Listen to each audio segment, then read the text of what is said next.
Good morning दोस्तों। आप लोग का बहुत कमेंट आया था कि 1857 का सर क्रांति पढ़ाइए, तो उसी पे मैं एक छोटा सा वीडियो लेके आया हूँ सेल्फ स्टडी वाईफाई में। मैं राही सर आप लोग के बीच में। आज जो हमारा आज़ादी का पहला लड़ाई है 1857 की क्रांति के नाम से आप लोग सुने होंगे। क्लास 12 में ये चैप्टर बहुत ही ज़्यादा इंपॉर्टेंट है और जितने भी गवर्नमेंट एग्जाम होते हैं उसमें इसके बारे में सवाल आता ही रहता है। तो आप लोग एकदम शॉर्ट माध्यम से एकदम ज़बरदस्त तरीके से यहाँ पे सिखाने वाला हूँ। अगर आप लोग मेरे साथ बने रहें तो देखेंगे शुरुआत 10 मई 1871 ईस्वी को ये क्रांति शुरू हुई थी। कहाँ से शुरू हुई थी? मेरठ से शुरू हुई थी। कहाँ से शुरू हुई थी? मेरठ से।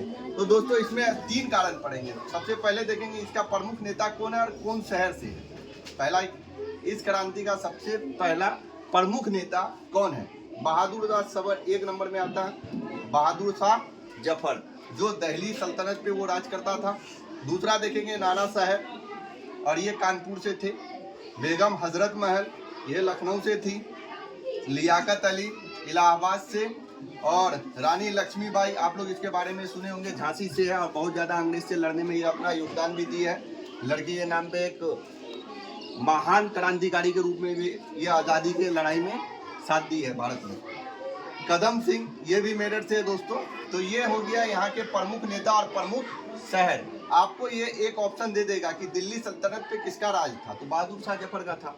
दूसरा अगर दे दे कि नाना साहेब कहाँ के थे, तो कानपुर के थे। या कानपुर से 1857 की लड़ाई में कौन लड़ रहे थे, तो क्या बोल सकते हैं हम लोग? नाना साहेब बोल सकते हैं। ये क्रांति एकदम क्लियर है। आपको इसमें से एक सवाल तो आएगा ही आएगा। दूसरा है राजनीतिक कारण, इसको बोलते हैं पॉलिटिकल। देखेंगे डलहौजी का हड़प नीति आप लोग सुने होंगे। उत्तराधिकार नियम जो है लॉर्ड डलहौजी चलाया था। ये बहुत ही ज़्यादा खच्चर टाइप का इंसान था जो दूसरे का राज को हड़प लेता था। इसी को बोलते थे दोस्तों हड़प नीति। तीसरा अगर बात करेंगे 1835 के बाद अंग्रेज द्वारा बहादुर शाह जफर का अपमान किया गया था। बहादुर शाह जफर को इसको ये बात अच्छा नहीं लगा कि मैं दिल्ली सल्तनत का शासक हूँ, उसके बाद अंग्रेज जो बाहर से हमारे देश पे आए वो मेरा ही अपमान करे, तो ये किसी को भी अच्छा नहीं लगेगा। हमारा घर भारत है और हमारा ही अपमान हो, ये हमें कतई बर्दाश्त नहीं होने वाला। तीसरा अगर बात करेंगे दोस्तों, नाना साहब का पेंशन बंद कर दिया गया था। नाना साहब आप लोग देख सकते हैं कानपुर से है। अंग्रेज उनका क्या किया? पेंशन बंद कर दिया गया। ये पेंशन जो बंद हुआ इसके बाद नाना साहब को भी गुस्सा फूट पड़ा। भारतीयों को नौकरी में भेदभाव होता था। भारतीयों को जो नौकरी दिया जाता था अंग्रेज को, उसमें भेदभाव होता था। बड़ा बड़ा पद अंग्रेज अपने पास रखता था, छोटा मोटा पद चौकीदार का हुआ, हवलदार का हुआ, भारतीयों को देता था। ये बात एकदम कतई किसी को पसंद नहीं आएगा। हमारा देश हमारे यहाँ रहे और हम ही को नौकरी के नीचे रखा जाए, ये काम अच्छा नहीं होगा। तो भारतीयों यहाँ पे असंतोष पैदा हुआ। अगला कारण हम लोग देखें तत्कालीन कारण, जो 1857 में ये भी आग लगा, यहाँ भी आग लगा, मगर यहाँ मूलभूत से जो प्रतिष्ठा फटा है, ये क्रांति हुआ क्यों, ये मेन कारण यहाँ है। लॉर्ड कैनिंग के कार में कारतूस आप लोग पढ़े होंगे।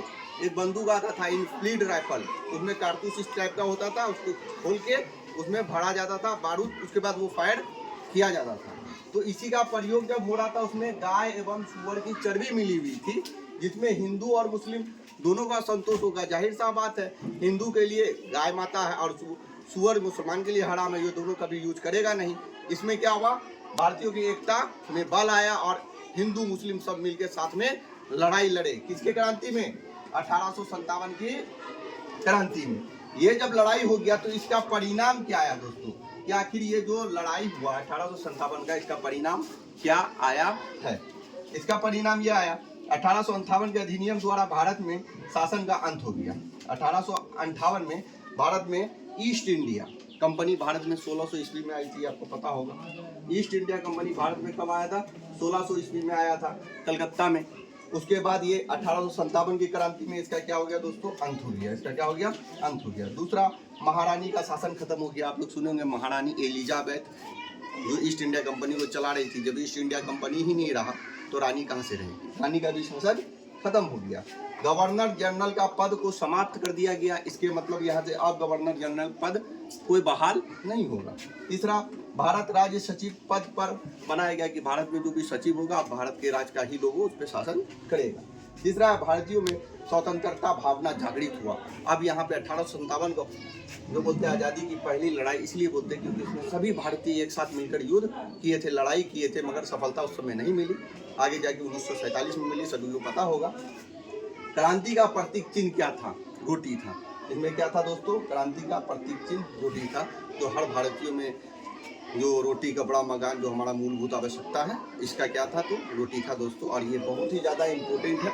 आप लोग अगर इसका परिणाम और भी कुछ पढ़ना चाहते हैं कमेंट करें, मैं अभी अच्छे से पढ़ा दूंगा। इसका अभी आपको परिणाम बताया हूँ कि ये क्रांति क्यों फेल हो गया, उसके बारे में मैं भी अगले वीडियो में बताऊँगा। अगर आप लोग का कॉमेंट दिलचस्पी है तो आप लोग सपोर्ट करें, और वीडियो अच्छी लगी हो तो लाइक करें, शेयर करें। Thank you so much.